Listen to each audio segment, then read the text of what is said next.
Πάμε στη δεύτερη δραστηριότητα. Στην δεύτερη δραστηριότητα αυτό που έχουμε να κάνουμε είναι να πούμε στο webmail μας να προσθέσει την διεύθυνση ενός αποστολέα που πιστεύουμε ότι μας έχει στείλει ένα μήνυμα το οποίο είναι spam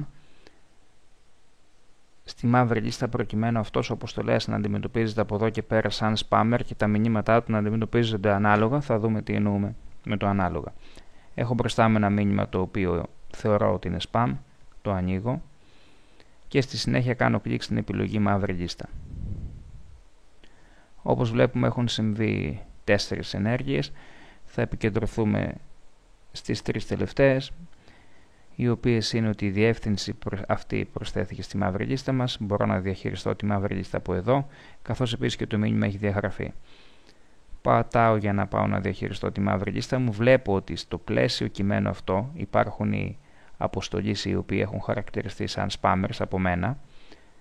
Μόλις έχει προσθεθεί ένας, αυτός εδώ. Έχω επιπλέον και επιλογές για το τι θα γίνονται τα μηνύματα τα οποία στέλνουν αυτοί εδώ οι αποστολείς, αν θέλουν να διαγράφονται εντελώς ή αν θέλουν να μετακινούνται σε κάποιο φάκελο, με πρώτη επιλογή τον φάκελο spam. Εννοείται ότι ό,τι και να γίνει πρέπει να πατήσω αποθήκευση. Στην ίδια σελίδα έχω πρόσβαση εάν πάω στην αρχική σελίδα και κάνω κλικ στο μαύρη λίστα. Αυτή είναι η δεύτερη δραστηριότητα.